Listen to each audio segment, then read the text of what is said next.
Hello' friends, সকলোকে স্বাগতম জনাইছোঁ ৰাজশ্ৰী দেৱীৰ অন্য এটি ভিডিঅ'লৈ। আজি মই বনাবলৈ ওলাইছোঁ হাঁহ আৰু কোমোৰা, মানে হাঁহৰ মাংস আৰু কোমোৰা। ইফালে মই ৰাখিছোঁ কোমোৰা আৰু দুটা আলু কাটি ৰাখিছোঁ, আনফালে পিঁয়াজ কাটি ৰাখিছোঁ আৰু লগতে আছে তেজপাত আৰু এইফালে আছে আদা নহৰুখিনি থেতালি ল'ব লাগিব। আদা নহৰুখিনি থেতালি ল'লোঁ আৰু এইফালে আছে হাঁহৰ মাংস, আধা কেজি হাঁহৰ মাংস। আনফালে মই কেৰাহী পাতি ৰাখিছোঁ, কেৰাহীখন গৰম হৈ গৈছে। এতিয়া মই ইয়াতে দি দিম প্ৰয়োজন অনুসৰি মিঠাতেল।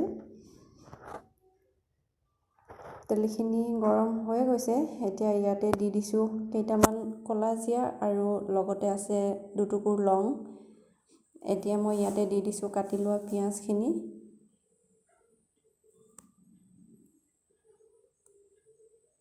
পিঁয়াজখিনি ৰঙচুৱা হোৱালৈকে অলপ সময় ভাজি থাকিব লাগিব।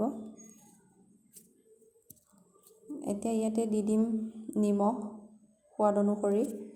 পিঁয়াজখিনি সিজিব লাগিব। এতিয়া ইয়াতে দি দিছোঁ নিমখ। অলপ সময় লৰাই ল'লোঁ। আনফালে মই এটা বাতিত মছলাখিনিৰ লগতে হালধিও দি দিছোঁ, অলপ পানী দি মিক্স কৰি লৈছোঁ। তেলতে দিলে নহ'লে লাগি ধৰে, সেইকাৰণে মই এনেদৰে লৈছোঁ। এতিয়া ইয়াতে দি দিছোঁ আদা নহৰুখিনি। আদা নহৰুখিনি কেঁচা গোন্ধ যোৱালৈকে অলপ সময় লৰাই থাকিম।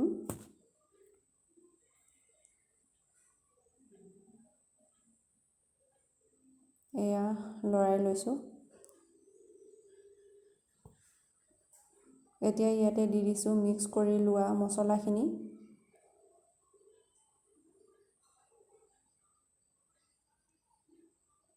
মছলাখিনি পানীটো মাৰ যোৱালৈকে ভাজি থাকিম। পানীটো মাৰ গৈ যেতিয়া অলপ অলপ তেল ওলোৱাৰ দৰে ওলাই আহিব, তেতিয়া মই মাংসখিনি ইয়াতে দি দিম।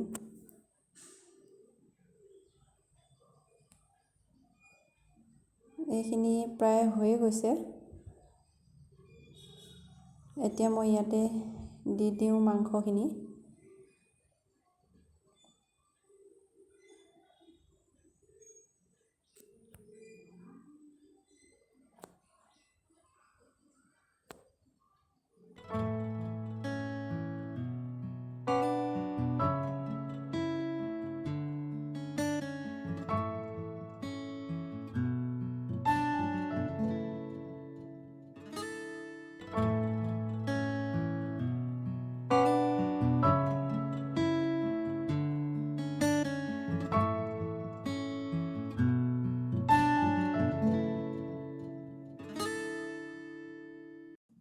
এনেদৰে ঢাকোন মাৰি মাৰি মাংসখিনি ভাজি ল'লোঁ।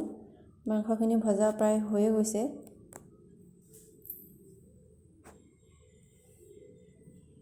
চাওকচোন, ইমান ধুনীয়াকৈ তেল বিৰিঙি আহিছে, দেখিয়ে খাওঁ খাওঁ লাগিছে।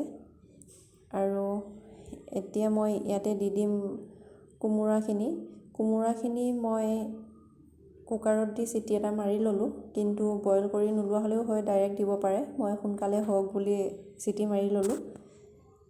এইখিনি মাংসখিনি ভজা হৈ গৈছে। এতিয়া মই কোমোৰাখিনি ইয়াতে দি দিছোঁ আৰু মছলাখিনি, তেল মছলা কোমোৰাখিনিৰ সৈতে লৈ নহয় যোৱালৈকে অলপ সময় লৰাই থাকিম। মই তৰকাৰী নবনাওঁ, অলপ গ্ৰেভি টাইপ কৰিম।